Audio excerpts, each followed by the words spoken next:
and welcome to CSX West Isola in another From the Workbench episode.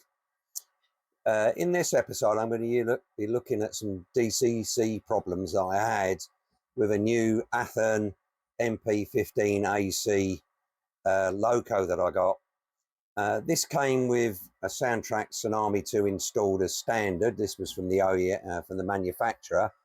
I've had them from Athearn before with Soundtrack's decoders, and I'm actually standardising on Soundtrack's decoders in all the various bits, other locos that I've got. As normal, one of the things you have to do if you get an OEM Athearn loco with Soundtracks in it is remap the functions, because what Athearn have decided to do in their bespoke version of the Soundtrack's decoder is make it backwards compatible with their early locos, which only had a Tsunami in there. The latest ones have got Tsunami 2, but they've made them so that if you buy an Athearn loco out the box, it will work exactly the same as all the Athearn locos that are out there. However, what I do is I map them to my standard function mapping that I use, so that every loco I've got has got exactly the same function mapping, so you can't get confused. So I did this, for example, with my Athearn GP40-2s that I had with no problems at all. However, this one turned out to be a little bit weird, because when I started testing out the lights, as I usually do, I found that they're a bit strange. So, for example, as you can see at the moment, if I turn the ditch lights off, this is, by the way, the front end of this particular loco. Unlike all my other locos, which have the cab end is the front and the hood end is the rear, this one, the hood end is the front. And the only reason I knew it when I first put it on, I thought, well, it's running backwards. And then I had a bit of a research and found out that, in fact, there's an F at the front of every loco on the down on the foot plate, as you can see in this picture on this particular one. So hence this is the front end we're looking at now. So no problems at all. I turn the headlight on the normal way and no problems. Turn the ditch lights on, they've come in with no problem, so everything's working okay at the moment. However, put the horn on and the ditch lights do what they're supposed to do. They flash when the horn goes, or if the crossing signal goes, all with no problems. Okay, so now we're looking at the rear end of this loco, and this is where things turn out to be a bit different. So if I turn the headlight on now, notice that the ditch lights have come on as well. So turn the headlight off, turn it back on, ditch lights come off. If I sound the horn, the ditch lights don't alternate as they do. However, on this loco, it's also got some beacons. So if I turn the beacons on, you can hopefully see that they've just come on the roof. Now, if I press the horn, the beacons flash. So the beacons are sort of operating as ditch lights. So that's a bit strange. So after a bit of research, because I thought, well, maybe that's the way they operate in real life, but through a couple of Facebook groups and asking some questions, getting some really helpful answers, I discovered, no, that's not how they work. It's obviously something that Athearn has done in their wisdom to actually decide when they've wired it up or something. So I had to do a bit more investigation, and we'll see what the results of that was. So after a bit of investigation and having a play around, what I found out was this is how Athearn have decided to wire this particular model up. I've never come across it on any of the other Athearn models. They all sort of operate the way you'd think they'd operate. So as normal, what we've got here is the effects is FX, and what is controlled by that particular one. So F0 front, as you'd expect, is the headlight, and F0 rear is the backup light. But it also is the rear ditch lights as well. Both of them are all operated on that same one. FX3 and FX4, the front left and front right, they have to be two different FXs to be able to do the flashing, the alternate flashing. And FX5 and FX6 are the beacons on the roof, the two beacons. So they are actually connected as though they were ditch lights. FX7 is actually the step lights that are on there, as underneath the footplate there's step lights. So what that means is basically is, as well as doing my usual, which is changing out the speaker for a scale sound system speaker and putting a keepalive in, I'm also going to have a look at doing some rewiring. So what I'm probably going to do is I'll wire the 2 beacons to FX8, I think, and the 2 ditch lights will go on FX5 and FX6. So then the 2 rear ditch lights can alternate flash. The beacons can still flash because I can set a FX8 up as a flash beacon or strobe or whatever, but they're just flashing synchronously. There won't be an alternate flash, and I think that's going to be more like what the prototype is. So that's what we're going to be looking at next on the workbench. Okay, so I've got the loco opened up. It's reasonably easy to take off. You take the couplings out and then do a bit of wiggling and the body will come off.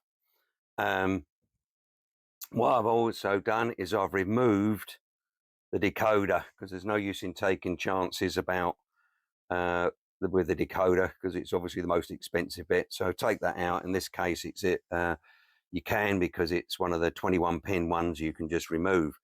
And then I've done a bit of exploration and I've sort of come up with a diagram of where things are at the moment. So everything is as I thought it would be when I was working out with what various functions were doing, or what the various FXs were doing. And the bit that we can see that makes the difference is these 2 wires here are the rear ditch light wires, and they actually go down to this connector here, and this connector here is actually the F0 connection. So that's why the front ditch, or the rear ditch lights rather, are coming on with the rear backup light.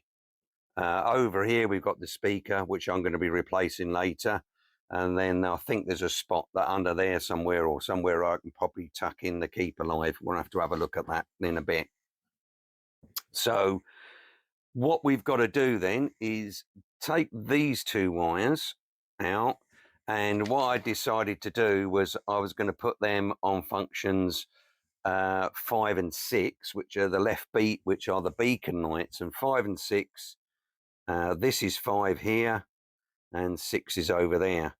Then those 2 wires, so those lights, I will put onto F8, which is this connection over here, and then that should solve the problem of the way the wires are. So that's my first job, is to move these around and get them in the place, and then test them and make sure that they're all okay.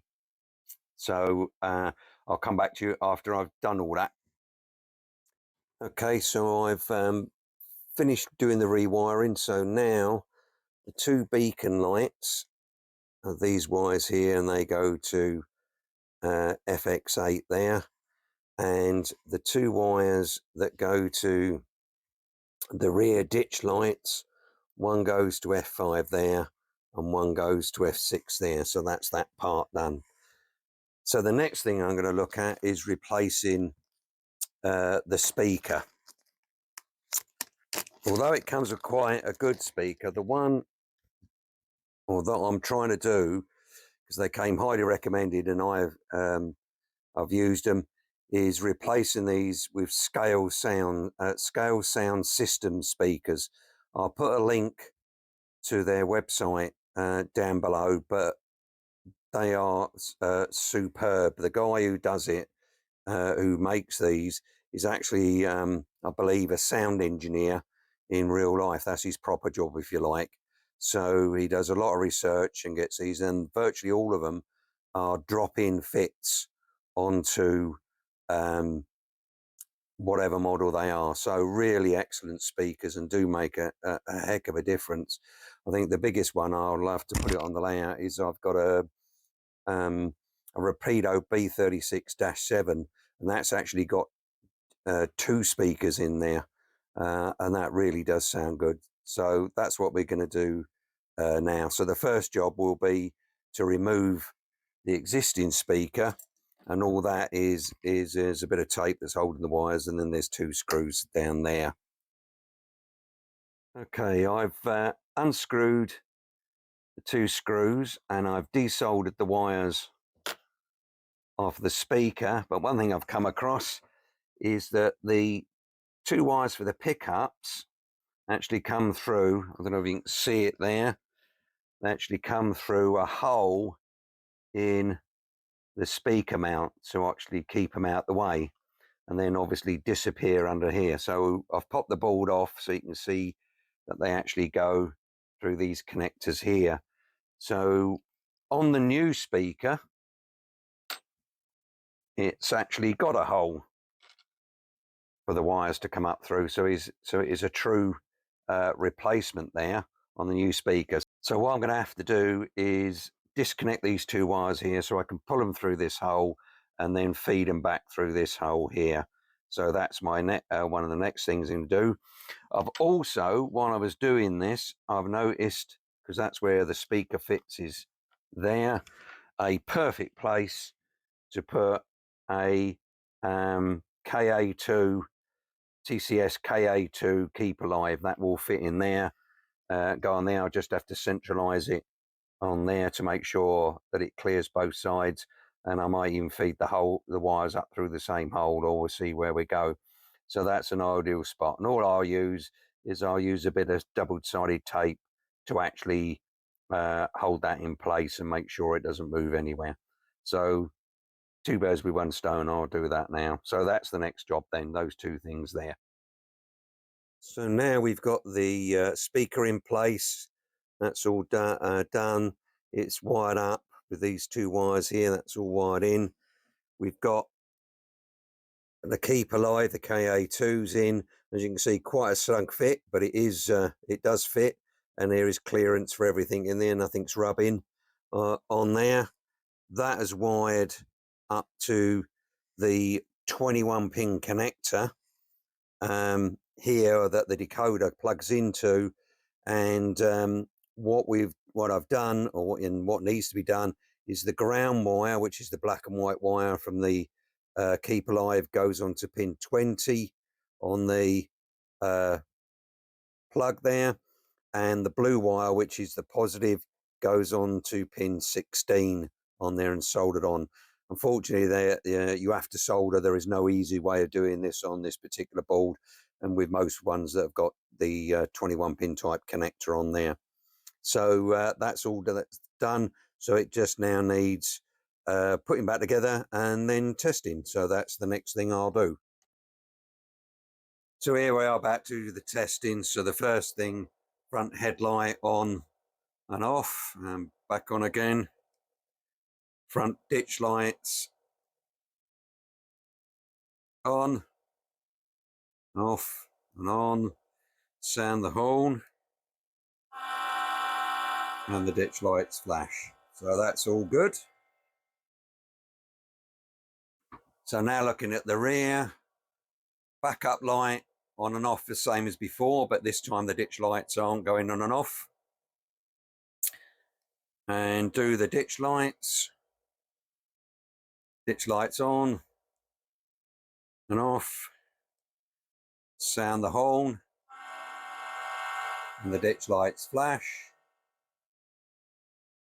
And here we are with the roof lights doing their bit, and both of them, I've put them on double strobe for the now, and they're both working.